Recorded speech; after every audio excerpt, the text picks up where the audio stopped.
Hi everyone, പുതിയൊരു വീഡിയോയിലേക്ക് സ്വാഗതം. ഇന്നത്തെ വീഡിയോ നമ്മൾ സംസാരിക്കുന്നത് നമുക്ക് അയർലൻഡിനെ പറ്റിയാണ്. കഴിഞ്ഞ ദിവസം നമ്മൾ വീഡിയോ സംസാരിച്ചത് ന്യൂസിലൻഡിനെ പറ്റിയാണ്. അന്ന് ഞാൻ പറഞ്ഞത് നമ്മൾ അയർലൻഡിനെ പറ്റി പുതിയൊരു വീഡിയോ ചെയ്യുമെന്ന്. നമ്മൾ ഈ വീഡിയോ ബേസിക് ആയിട്ട് രാജ്യത്തേക്ക് ഒരു സ്റ്റുഡന്റ് പോകാൻ വേണ്ടി നോക്കുമ്പോഴത്തേക്കും എനിക്ക് എങ്ങനെ അയർലൻഡിൽ എത്തിപ്പെടാം എന്നുള്ളത് കൂടാതെ തന്നെ ഞാൻ അയർലൻഡിൽ എത്തിപ്പെടാം അല്ലെങ്കിൽ ന്യൂസിലൻഡിൽ എത്തിപ്പെടാൻ എലിജിബിൾ ആണോ, അത് ഈ ഒരു വർഷത്തിൽ ഈ ഒരു രാജ്യം, ഇപ്പൊ UK പോലുള്ള രാജ്യം 2024 UK എങ്ങനെയാണ്, UK ആര് വരണം, എന്താ പറയാ, 2-3 വർഷത്തിന്റെ UK എക്സ്പീരിയൻസും കാര്യങ്ങളും ഒരു 4-5 വർഷത്തെ സ്റ്റഡി അബ്രോഡ് രംഗത്തെ എക്സ്പീരിയൻസും വെച്ചാണ് ഞാൻ ഈ കാര്യങ്ങളൊക്കെ നിങ്ങളുടെ സംസാരിക്കുന്നത്. അപ്പോൾ ഉറപ്പായിട്ടും നിങ്ങൾക്ക് അഡ്മിഷൻ പരമായ കാര്യങ്ങൾക്കും എന്നെ കോൺടാക്ട് ചെയ്യാൻ പറ്റുന്നതാണ്.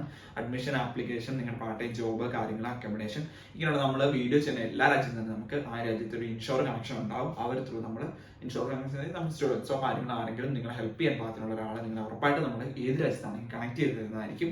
നമ്മൾ ത്രൂ നമ്മൾ ഗൂഗിൾ റിവ്യൂസും കാര്യങ്ങളൊക്കെ ഗൈഡ് വൈസ് നമ്മുടെ പേജിലെ ഗൂഗിൾ റിവ്യൂസും കാര്യങ്ങളും നോക്കിയാൽ നിങ്ങൾക്ക് ഉറപ്പായിട്ട് മനസ്സിലാവും നമുക്ക് സ്റ്റുഡൻസിന് നമ്മൾ എത്ര രീതി ഹെൽപ്ഫുൾ ആയിട്ടുണ്ടെന്ന് ഉള്ള കാര്യം. നമ്മൾ പറയാൻ വന്ന കാര്യം അത് വിട്ട് നമ്മൾ കഥ പറഞ്ഞാണെങ്കിൽ പോവായിരുന്നു. നമുക്ക് ന്യൂസിലൻഡിനെ പറ്റി പറഞ്ഞു കഴിഞ്ഞാൽ 30th ഹാപ്പിയസ്റ്റ് കൺട്രി ആണ് ന്യൂസിലൻഡ്. നമ്മൾ ഏത് രാജ്യം പറയുകയാണെങ്കിൽ രാജ്യത്തിന്റെ സ്പെസിഫിക്കേഷൻ, ന്യൂസിലൻഡ് അല്ല, അയർലൻഡ്, തെറ്റിപ്പോയി. നമ്മൾ ന്യൂസിലൻഡിനെ പറ്റി വീഡിയോയെ പറ്റി ആദ്യം പറഞ്ഞത്.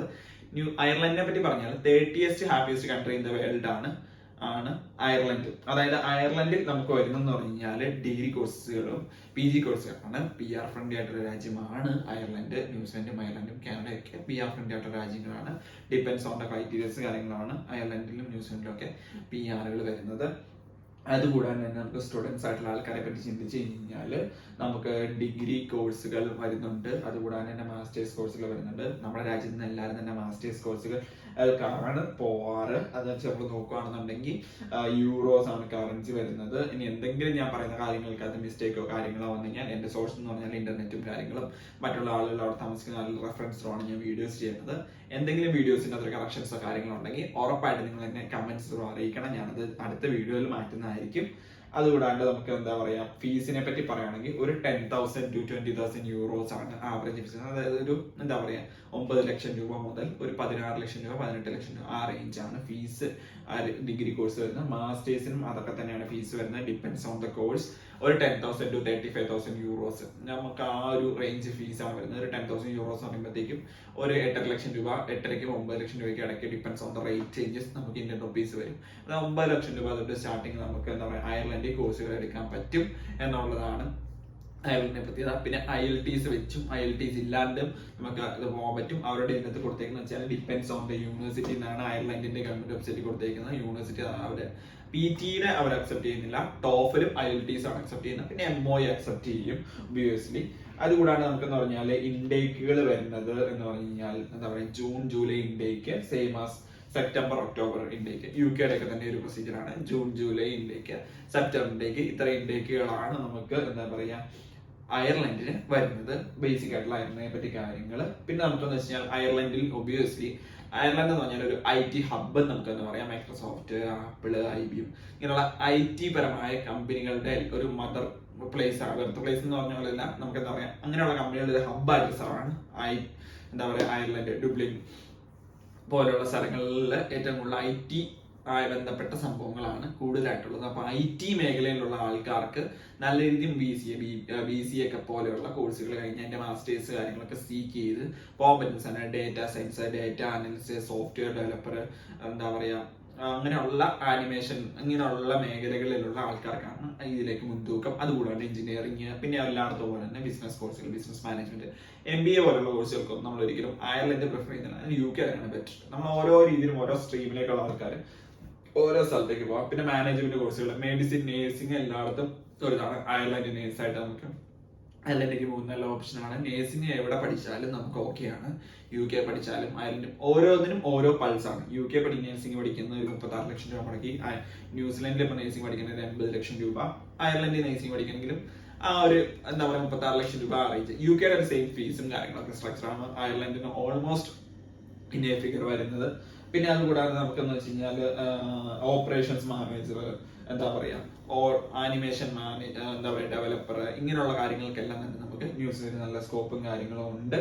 അതുകൂടാണ്ട് നമുക്ക് എന്താ പറയാ ന്യൂസിനെ പറ്റി സോറി അയർലൻഡിലുണ്ട്. അയർലൻഡിനെ പറ്റി നെക്സ്റ്റ് കാര്യം നമുക്ക് പറഞ്ഞു തരുവാണ്. ഇടയ്ക്ക് ഞാൻ മാറിപ്പോകുന്ന കാര്യത്തിൽ നിന്ന്. അത് നമുക്കെന്ന് വെച്ച് കഴിഞ്ഞാൽ പിന്നെ യൂണിവേഴ്സിറ്റീസ് വരുന്നത്. യൂണിവേഴ്സിറ്റീസ് അയർലൻഡിലെ ടോപ്പ് യൂണിവേഴ്സിറ്റീസ് തന്നെ ട്രിനിറ്റി കോളേജ് ഡുബ്ലിൻ, യൂണിവേഴ്സിറ്റി ഓഫ് എന്താ പറയുക ഡുബ്ലിൻ, അതുപോലെ തന്നെ യൂണിവേഴ്സിറ്റി ഓഫ് യോർക്ക്, അതായത് എന്താ പറയുക ഡുബ്ലിൻ സിറ്റി യൂണിവേഴ്സിറ്റി, ഇങ്ങനെയുള്ള കുറച്ച് യൂണിവേഴ്സിറ്റീസ് ആണ് ടോപ്പ് ആയിട്ട് വരുന്നത്. അധികം കാര്യങ്ങളൊന്നും പറയാനില്ല. 20 hours പാർട്ട് ടൈം ഉണ്ട്, പിന്നെ ഫുൾ ടൈം വർക്ക് ചെയ്യാൻ പറ്റും. 24 months post, same as UK 1 year 2 year 1 year course ആണെങ്കിലും ഏത് കോഴ്സിനാണെങ്കിലും 2 year സ്റ്റേ ബാക്ക്, അതുപോലെയുള്ള കാര്യങ്ങളൊക്കെയാണ് അതിൻ്റെ അകത്ത് വരുന്നത്. വേറെ പ്രത്യേകിച്ച് അയർലൻഡിനെ പറ്റി പറയാൻ പ്രത്യേകിച്ച് കാര്യങ്ങളൊന്നുമില്ല. ഒരു നോർമൽ ഗുഡ് കൺട്രി, IT ഫീൽഡിലുള്ള ആൾക്കാർക്ക് പോയി പഠിക്കാനും പഠിക്കാനും ഒക്കെ പറ്റിയൊരു രാജ്യമാണ്. വലിയ ഫീസും കാര്യങ്ങളൊന്നും വരുന്നൊന്നുമില്ല. പിന്നെ ITR കാര്യങ്ങളുടെ ഫണ്ട് സ്റ്റേറ്റ്മെന്റ് കാര്യങ്ങൾ, വിസ പോലുള്ള പ്രോസസ് കാര്യങ്ങൾ ഉറപ്പായിട്ടും ഡിസ്ക്രിപ്ഷൻ നമ്പർ കൊടുക്കുന്നുണ്ട്. ആ നമ്പറിൽ നിങ്ങൾ കോൺടാക്ട് ചെയ്യുക. അഡ്മിഷന്റെ കാര്യങ്ങൾ, ഫണ്ട് ക്രൈറ്റീരിയസ് കാര്യങ്ങളെല്ലാം നമ്മൾ നോക്കാൻ വേണ്ടി നിങ്ങൾ മനസ്സിലാക്കേണ്ട കാര്യം വെച്ചാൽ ന്യൂസിലൻഡ്, അയർലൻഡ്, എന്താ പറയാ കാനഡയ്ക്ക് ഇപ്പൊ GC കൊണ്ട് ഇപ്പൊ അക്കൗണ്ടിൽ കാണിച്ചാൽ അവർക്ക് ഫ്രഷ് ഫണ്ടിനെ പറ്റി ഒരു ചോദ്യം വരുന്നില്ല. ഈ അയർലൻഡ്, ന്യൂസിലൻഡ് ആൻഡ് ഓസ്ട്രേലിയ, ഈ 3 രാജ്യത്തിനും നമുക്ക് എന്താ പറയാ നമുക്ക് എങ്ങനെ പൈസ വന്നു, എവിടുന്ന് പൈസ വന്നു, എങ്ങനെയാണ് നമ്മൾ സമ്പാദിച്ചത്, നമ്മൾ അവരുടെ അടുത്ത് ഉറപ്പായിട്ട് നമ്മൾ പ്രൂവ് ചെയ്യണം. അതായത് നമുക്ക് ഈ കോഴ്സ് ആ രാജ്യത്ത് പോയി പഠിച്ചു കഴിഞ്ഞാൽ അത് കഴിഞ്ഞ് തിരിച്ചു വന്നാൽ നമുക്കൊന്നും ഒരു രീതിയിൽ നമ്മളെ ബാധിക്കില്ല എന്നുള്ള കാര്യം ഉറപ്പുവരുത്തി നമുക്ക് സാമ്പത്തിക ഭദ്രത ഉണ്ട്, ഈ ഒരു കോഴ്സ് നമ്മൾ പഠിക്കാൻ പറ്റുന്നത് അവിടെ നിൽക്കാനല്ല എന്നുള്ള കാര്യം മനസ്സിലാക്കി കൊടുത്താൽ മാത്രമേ അതാത് രാജ്യങ്ങളിലെ വിസ ഓഫീസർമാർ നമുക്ക് വിസ തരത്തുള്ളൂ. ഇതിനു വേണ്ടിയാണ് നമ്മൾ കാണിക്കുന്നത് നമുക്ക് ഇത്ര വരുമാനം കാണിക്കണം. നമ്മുടെ ITR എന്ന് പറഞ്ഞാൽ നമ്മൾ ഇൻകം ടാക്സ് ഫയൽ ചെയ്യുന്നുണ്ട് എന്നുള്ളതും ഇത്ര രൂപയ്ക്ക് ഇൻകം ടാക്സ് ഫയൽ ചെയ്യുന്നുണ്ട്, നമുക്ക് വരുമാനമുണ്ട് എന്നുള്ളതിന്റെ ഉറപ്പുവരുത്താൻ വേണ്ടിയാണത്. അതുകൂടാണ്ട് തന്നെ നമുക്ക് എന്താ പറയുക ഇങ്ങനെയുള്ള രാജ്യങ്ങൾ എന്താ പറയുക പാൻ കാർഡ് പോലുള്ള ഡീറ്റെയിൽസ് ഒക്കെ നമുക്ക് ചോദിക്കുന്നുണ്ട്. പേരൻസിന് ഏതൊരു രാജ്യത്തേക്ക് നമ്മൾ സ്റ്റഡി അബ്രോഡ് നോക്കുന്നതിന് മുമ്പും പേരൻസിനും സ്റ്റുഡന്റിനും പാൻ കാർഡ് വേണം. അതൊരു ജനറൽ ആയിട്ടുള്ള ഇൻഫർമേഷൻ ആണ്. വേറെ നല്ല ഫീസ് അടയ്ക്കാനോ മറ്റുള്ള കാര്യങ്ങൾക്ക് പാൻ കാർഡ് നിങ്ങൾക്ക് ബുദ്ധിമുട്ടായിരിക്കും. പാൻ കാർഡ് ഒരു ബേസിക് തിങ് ആണ്. അതുകൂടാണ്ട് തന്നെ നമുക്ക് എന്താ പറയുക മോട്ടിവേഷൻ ലെറ്റർ, സ്കോളർഷിപ്പുകൾ ഈ രാജ്യങ്ങളിൽ ഇഷ്ടംപോലെ സ്കോളർഷിപ്പുകളുണ്ട് പല രീതിയിൽ. പലരും ഇതിന് സ്റ്റെപ്പ് ബാക്ക് എന്ന് വെച്ചാൽ ഹ്യൂജ് ഒരു എമൗണ്ട് നിങ്ങൾക്ക് ഇപ്പോൾ ലോൺ എടുക്കാൻ പറ്റുന്നുണ്ട്, നല്ലൊരു എമൗണ്ട്, അല്ലെങ്കിൽ നിങ്ങൾ സെൽഫ് ഫണ്ടഡ് ആണെന്നുള്ള ആൾക്കാർക്ക് മാത്രമേ ഇങ്ങനെ അവിടെ ചെന്നിട്ട് അടയ്ക്കുക, ഫീസ് അവിടെ നിന്ന് ഉണ്ടാക്കി അടയ്ക്കുക, ഇങ്ങനെയുള്ള കാര്യങ്ങൾ ഈ രാജ്യങ്ങൾക്ക് ബുദ്ധിമുട്ടാണ്. ഫണ്ടിങ് നല്ല രീതിയിൽ ഉണ്ടെങ്കിൽ മാത്രം ഇങ്ങനെയുള്ള രാജ്യങ്ങളിലേക്ക് നോക്കുക. അല്ലാത്തവർക്ക് ഇപ്പോഴും UK പോലുള്ള രാജ്യങ്ങൾ തന്നെയാണ് നല്ലത്. ഒരു 5 ലക്ഷം രൂപ 6 ലക്ഷം രൂപ ഫീസ് അടയ്ക്കുക, ബാക്കി പൈസ എങ്ങനെയെങ്കിലും അടയ്ക്കുക. നമുക്ക് തേർഡ് പാർട്ടി ഫണ്ടിങ് പോലുള്ള കാര്യങ്ങളൊക്കെ കാണിച്ചു പറ്റി ക്ലിയർ ചെയ്ത് പോകാൻ പറ്റും. ഇപ്പൊ ഈവൻ ജർമ്മനി ആണെങ്കിൽ പോലും നമുക്ക് 10 lakhs അടുത്തുള്ള എമൗണ്ട് നമുക്ക് അക്കൗണ്ടിൽ കാണിക്കണം. നമ്മൾ ജർമ്മനിയെ പറ്റി മുമ്പ് വീഡിയോ ചെയ്തിട്ടുണ്ട്. നിങ്ങൾക്ക് ജർമ്മനിയെ പറ്റി അറിയാൻ താല്പര്യമുണ്ടെന്നുണ്ടെങ്കിൽ IT ഫീൽഡ് എഞ്ചിനീയറിംഗ് ഒക്കെ ജർമ്മനിക്ക് തുല്യ സാധ്യതയാണ്. ജർമ്മനി പറയാൻ താല്പര്യം നിങ്ങൾക്ക് വീഡിയോ നമ്മുടെ ചാനലിൽ നമ്മുടെ ശങ്ക കൺട്രികളെ പറ്റി ഒരു വീഡിയോ ഒരു സീരീസ് ചെയ്യുന്നുണ്ട്, അതിലുണ്ട്. ഉറപ്പായിട്ട് നിങ്ങൾ നോക്കുക. പിന്നെ ന്യൂസിലൻഡ്, അയർലൻഡിനെ പറ്റി കൂടുതൽ എന്തെങ്കിലും നിങ്ങൾക്ക് അറിയാൻ താല്പര്യം ഉണ്ടെങ്കിൽ ഉറപ്പായിട്ട് നമ്മളെ കണ്ട ന്യൂസിലൻഡ് പറഞ്ഞാൽ കഴിഞ്ഞ വീഡിയോ ന്യൂസിലൻഡ് ഞാനിപ്പോൾ ഒന്ന് കണ്ടു കഴിഞ്ഞുള്ളൂ. അപ്പൊ ന്യൂസിനെ പറ്റി തന്നെയാണ് എനിക്ക് പിന്നെയും പറയാൻ വരുന്നത്.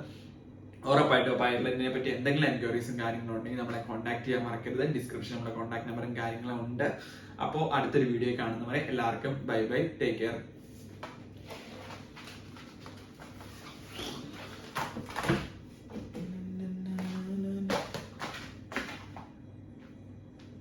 Mm-hmm.